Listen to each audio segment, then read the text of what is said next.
24টা দিন অনেক তো শ্বশুর বাড়ি ভাইয়ের বাড়ি ঘোরা হলো, এখন নিজের সংসারে ব্যাক করা যাক। আসসালামু আলাইকুম এভরিওয়ান। 31শে মে আমরা নওগাঁ থেকে রাজশাহী হয়ে যশোর ব্যাক করি। পুরা রাস্তা আমার এত অবস্থা খারাপ হয়েছিল, আমি 5বার ভ্রমণ করেছি, 1 মিনিটের জন্য ঘুম আসতে পারি নাই।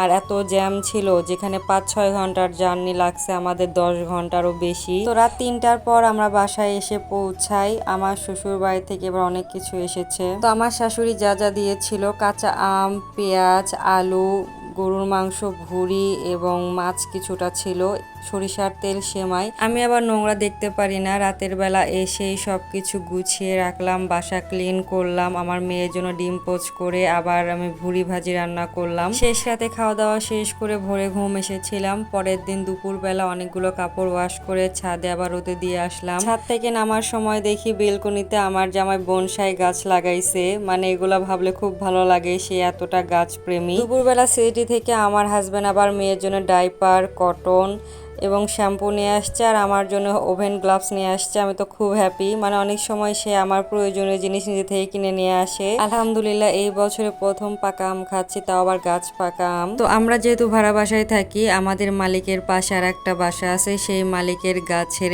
এই আমগুলা তার ছেলে পাড়তেছিল, তো আমার হাজবেন্ডকে 3টা দিয়েছে, আমরা আবার কেটে খাইলাম, অনেক মজা। বিকেলবেলা ইনায়াকে নিয়ে আবার ছাদে গেলাম, যেহেতু আমি ইনায়াকে টিভি বা ফোন একদমই দেই না, টিভি একটু দেখে এবার ফোন একদমই পায় না সে, তার পিছনে সব সময় খাবার নিয়ে এইভাবে দৌড়াইতে হয়। যাই হোক, কয়েকবার মুখের নিচে, এরপরে বাসায় এসে সে একা একাই তুলে খাবে।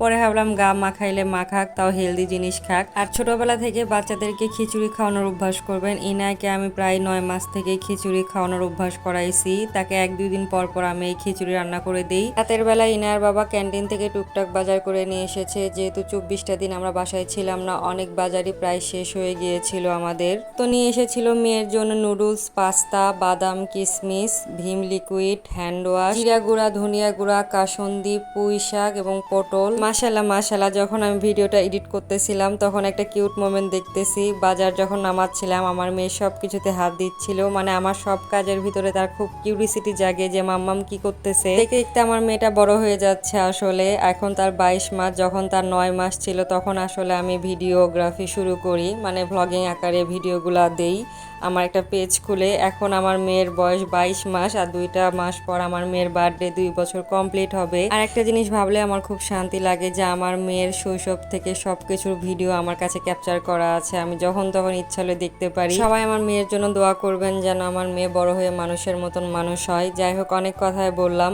রাতের বেলা আমি আবার এখানে আলুর পাঁপড় এবং এমনি পাঁপড় ভাজতেছিলাম, সাথে আবার চা তৈরি করেছি। আর এই আলুর পাঁপড়টা আমি আগের বছর আমি নিজে হাতে বানিয়েছিলাম, মাও হেল্প করেছিল। ফাইনালি 24টা দিন পর নিজের সংসারে। সারাদিন অনেক কাজের উপর দিয়ে গেলেও এটা ভাবলে খুব শান্তি লাগে, আমার একটা নিজস্ব সংসার আছে। তো আজকের মতো এটুকুই, টাটা, বাই বাই, আল্লাহ হাফেজ, সবাই অনেক ভালো থাকবেন।